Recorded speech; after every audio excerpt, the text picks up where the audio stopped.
নমস্কাৰ। আজি বৃহৎ নিযুক্তি পৰীক্ষা প্ৰস্তুতিৰ ৫ নম্বৰ খণ্ডৰ প্ৰথমটো প্ৰশ্ন হৈছে কপিলী নৈ মেঘালয় মালভূমিৰ পৰা উৎপত্তি হৈ কোনখন জিলাৰে অসমত প্ৰৱেশ কৰিছে? ইয়াত 4টা অপশ্যন দিয়া আছে। অপশ্যন এ দিয়া আছে ডিমা হাছাও, অপশ্যন বি দিয়া আছে কাৰ্বি আংলং, অপশ্যন চি দিয়া আছে হোজাই, অপশ্যন ডি দিয়া আছে নগাঁও। এই 4টাৰ ভিতৰত শুদ্ধ উত্তৰ কোনটো হ'ব? শুদ্ধ উত্তৰ হ'ব অপশ্যন এ ডিমা হাছাও। কপিলী নৈ মেঘালয় মালভূমিৰ পৰা উৎপত্তি হৈ ডিমা হাছাও জিলাৰে অসমত প্ৰৱেশ কৰিছে। 2 নম্বৰৰ প্ৰশ্নটো হৈছে কোন চনত প্ৰথমবাৰৰ বাবে অসমত খাৰুৱা তেল খনন কৰা হৈছিল? ইয়াত 4টা অপশ্যন দিয়া আছে। অপশ্যন এ দিয়া আছে 1861 চনত, অপশ্যন বি দিয়া আছে 1875 চনত, অপশ্যন চি দিয়া আছে 1889 চনত আৰু অপশ্যন ডি দিয়া আছে 1892 চনত। এই 4টাৰ ভিতৰত শুদ্ধ উত্তৰ কোনটো হ'ব? শুদ্ধ উত্তৰ হ'ব অপশ্যন চি 1889 চনত। 1889 চনত প্ৰথমবাৰৰ বাবে অসমত খাৰুৱা তেল খনন কৰা হৈছিল। 3 নম্বৰৰ প্ৰশ্নটো হৈছে অসম সাহিত্য সভাৰ প্ৰথমগৰাকী সভাপতি কোন আছিল?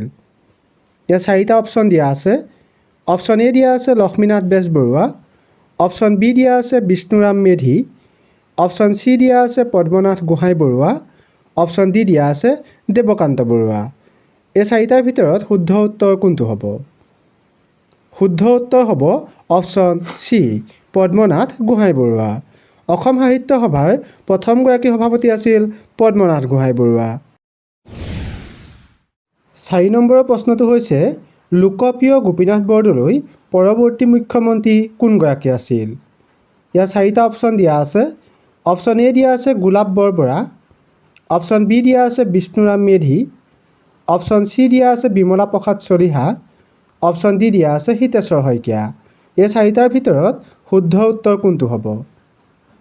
শুদ্ধ উত্তৰ হ'ব অপশ্যন বি বিষ্ণুৰাম মেধি। লোকপ্ৰিয় গোপীনাথ বৰদলৈ পৰৱৰ্তী মুখ্যমন্ত্ৰী আছিল বিষ্ণুৰাম মেধি।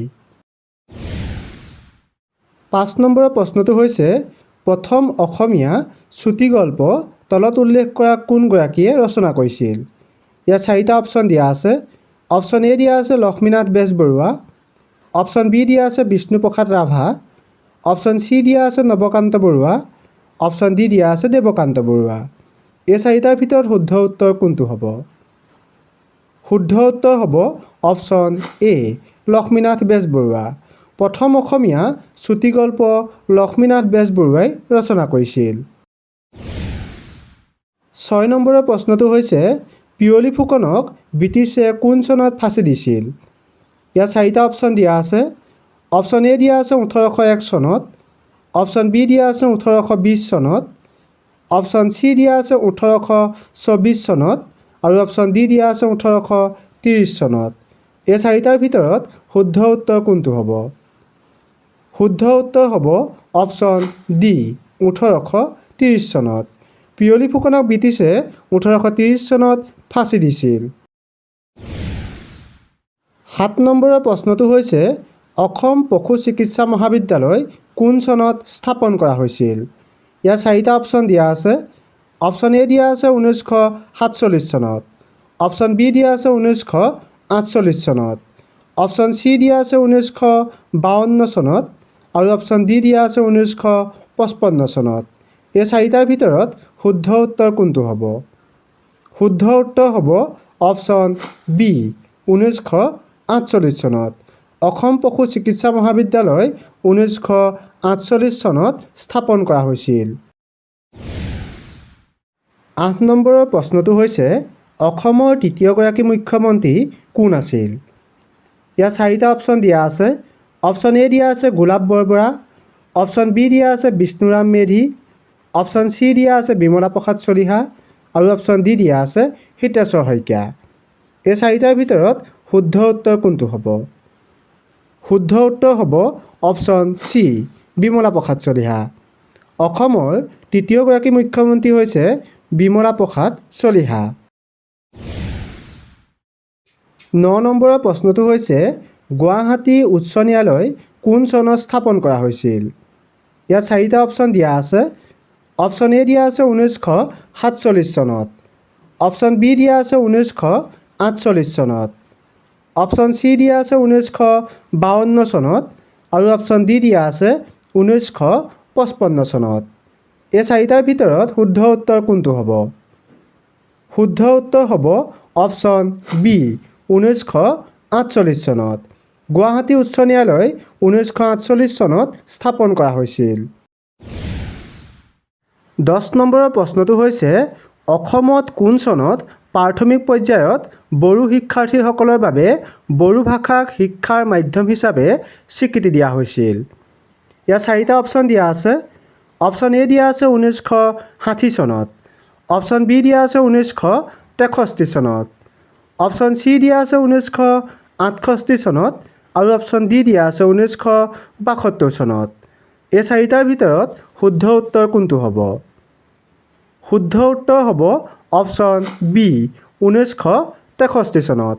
অসমত 1963 চনত প্ৰাথমিক পৰ্যায়ত বড়ো শিক্ষাৰ্থীসকলৰ বাবে বড়ো ভাষাক শিক্ষাৰ মাধ্যম হিচাপে স্বীকৃতি দিয়া হৈছিল।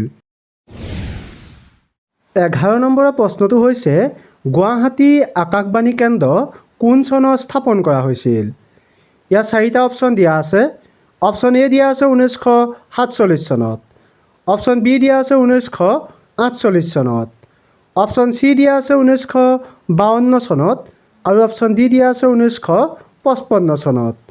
এই চাৰিটাৰ ভিতৰত শুদ্ধ উত্তৰ কোনটো হ'ব? শুদ্ধ উত্তৰ হ'ব অপশ্যন বি 1948 চনত। গুৱাহাটী আকাশবাণী কেন্দ্ৰ 1948 চনত স্থাপন কৰা হৈছিল। 12 নম্বৰৰ প্ৰশ্নটো হৈছে অসম অভিযান্ত্ৰিক মহাবিদ্যালয় কোন চনত স্থাপন কৰা হৈছিল? ইয়াত চাৰিটা অপশ্যন দিয়া আছে।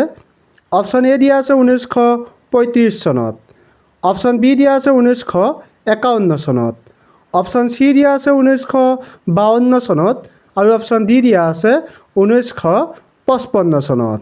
এই চাৰিটাৰ ভিতৰত শুদ্ধ উত্তৰ কোনটো হ'ব? শুদ্ধ উত্তৰ হ'ব অপশ্যন ডি 1955 চনত। অসম অভিযান্ত্ৰিক মহাবিদ্যালয় 1955 চনত স্থাপন কৰা হৈছিল। 13 নম্বৰৰ প্ৰশ্নটো হৈছে অসম চৰকাৰে কোন চনত মিচিং স্বায়ত্তশাসিত পৰিষদ গঠনৰ অধিসূচনা জাৰি কৰিছিল? ইয়াত চাৰিটা অপশ্যন দিয়া আছে। অপশ্যন এ দিয়া আছে 1990 চনত, অপশ্যন বি দিয়া আছে 1992 চনত, অপশ্যন চি দিয়া আছে 1995 চনত আৰু অপশ্যন ডি দিয়া আছে 2005 চনত। এই চাৰিটাৰ ভিতৰত শুদ্ধ উত্তৰ কোনটো হ'ব? শুদ্ধ উত্তৰ হ'ব অপশ্যন চি 1995 চনত। অসম চৰকাৰে 1995 চনত মিচিং স্বায়ত্তশাসিত পৰিষদ গঠনৰ অধিসূচনা জাৰি কৰিছিল। 14 নম্বৰৰ প্ৰশ্নটো হৈছে কোন চনত অসম চৰকাৰে মিচিং স্বায়ত্তশাসিত পৰিষদ গঠন কৰিছিল? ইয়াত চাৰিটা অপশ্যন দিয়া আছে। অপশ্যন এ দিয়া আছে 1999 চনত, অপশ্যন বি দিয়া আছে 2001 চনত, অপশ্যন চি দিয়া আছে 2003 চনত আৰু অপশ্যন ডি দিয়া আছে 2005 চনত। এই চাৰিটাৰ ভিতৰত শুদ্ধ উত্তৰ কোনটো হ'ব? শুদ্ধ উত্তৰ হ'ব অপশ্যন ডি 2005 চনত। অসম চৰকাৰে 2005 চনত মিচিং স্বায়ত্তশাসিত পৰিষদ গঠন কৰিছিল। 15 নম্বৰৰ প্ৰশ্নটো হৈছে মিচিং স্বায়ত্তশাসিত পৰিষদৰ মুখ্য কাৰ্যালয় ক'ত অৱস্থিত? ইয়াত চাৰিটা অপশ্যন দিয়া আছে। অপশ্যন এ দিয়া আছে দিখৌমুখ, অপশ্যন বি দিয়া আছে গোগামুখ, অপশ্যন চি দিয়া আছে দিহিংমুখ আৰু অপশ্যন ডি দিয়া আছে দিচাংমুখ। এই চাৰিটাৰ ভিতৰত শুদ্ধ উত্তৰ কোনটো হ'ব? শুদ্ধ উত্তৰ হ'ব অপশ্যন বি গোগামুখ। মিচিং স্বায়ত্তশাসিত পৰিষদৰ মুখ্য কাৰ্যালয় অৱস্থিত গোগামুখত। 16 নম্বৰৰ প্ৰশ্নটো হৈছে অসম চৰকাৰে কোন চনত ৰাভা হাছং স্বায়ত্তশাসিত পৰিষদ গঠনৰ অধিসূচনা জাৰি কৰিছিল? ইয়াত চাৰিটা অপশ্যন দিয়া আছে। অপশ্যন এ দিয়া আছে 1990 চনত, অপশ্যন বি দিয়া আছে 1992 চনত, অপশ্যন চি দিয়া আছে 1995 চনত আৰু অপশ্যন ডি দিয়া আছে 2001 চনত। এই চাৰিটাৰ ভিতৰত শুদ্ধ উত্তৰ কোনটো হ'ব? শুদ্ধ উত্তৰ হ'ব অপশ্যন চি 1995 চনত। অসম চৰকাৰে 1995 চনত ৰাভা হাছং স্বায়ত্তশাসিত পৰিষদ গঠনৰ অধিসূচনা জাৰি কৰিছিল। 17 নম্বৰৰ প্ৰশ্নটো হৈছে কোন চনত অসম চৰকাৰে ৰাভা হাছং স্বায়ত্তশাসিত পৰিষদ গঠন কৰিছিল? ইয়াত চাৰিটা অপশ্যন দিয়া আছে। অপশ্যন এ দিয়া আছে 1999 চনত, অপশ্যন বি দিয়া আছে 2001 চনত, অপশ্যন চি দিয়া আছে 2003 চনত, অপশ্যন ডি দিয়া আছে 2005 চনত। ইয়াৰ চাৰিটাৰ ভিতৰত শুদ্ধ উত্তৰ কোনটো হ'ব? শুদ্ধ উত্তৰ হ'ব অপশ্যন ডি 2005 চনত। 2005 চনত অসম চৰকাৰে ৰাভা হাছং স্বায়ত্তশাসিত পৰিষদ গঠন কৰিছিল। 18 নম্বৰৰ প্ৰশ্নটো হৈছে ৰাভা হাছং স্বায়ত্তশাসিত পৰিষদৰ মুখ্য কাৰ্যালয় ক'ত অৱস্থিত? ইয়াত চাৰিটা অপশ্যন দিয়া আছে। অপশ্যন এ দিয়া আছে দুধনৈ, অপশ্যন বি দিয়া আছে কৃষ্ণাই, অপশ্যন চি দিয়া আছে বৰনদী, অপশ্যন ডি দিয়া আছে ডিমাপুৰ। এই চাৰিটাৰ ভিতৰত শুদ্ধ উত্তৰ কোনটো হ'ব? শুদ্ধ উত্তৰ হ'ব অপশ্যন এ দুধনৈ। ৰাভা হাছং স্বায়ত্তশাসিত পৰিষদৰ মুখ্য কাৰ্যালয় দুধনৈত অৱস্থিত। 19 নম্বৰৰ প্ৰশ্নটো হৈছে অসম চৰকাৰে কোন চনত দেউৰী স্বায়ত্তশাসিত পৰিষদ গঠনৰ অধিসূচনা জাৰি কৰিছিল? ইয়াত চাৰিটা অপশ্যন দিয়া আছে। অপশ্যন এ দিয়া আছে 2002 চনত, অপশ্যন বি দিয়া আছে 2004 চনত, অপশ্যন চি দিয়া আছে 2005 চনত, অপশ্যন ডি দিয়া আছে 2007 চনত। এই চাৰিটাৰ ভিতৰত শুদ্ধ উত্তৰ কোনটো হ'ব? শুদ্ধ উত্তৰ হ'ব অপশ্যন চি 2005 চনত। অসম চৰকাৰে 2005 চনত দেউৰী স্বায়ত্তশাসিত পৰিষদ গঠনৰ অধিসূচনা জাৰি কৰিছিল। 20 নম্বৰৰ প্ৰশ্নটো হৈছে অসম চৰকাৰে কোন চনত দেউৰী স্বায়ত্তশাসিত পৰিষদ গঠন কৰিছিল? ইয়াত চাৰিটা অপশ্যন দিয়া আছে। অপশ্যন এ দিয়া আছে 2002 চনত, অপশ্যন বি দিয়া আছে 2004 চনত, অপশ্যন চি দিয়া আছে 2005 চনত আৰু অপশ্যন ডি দিয়া আছে 2007 চনত। এই চাৰিটাৰ ভিতৰত শুদ্ধ উত্তৰ কোনটো হ'ব? শুদ্ধ উত্তৰ হ'ব অপশ্যন ডি 2007 চনত।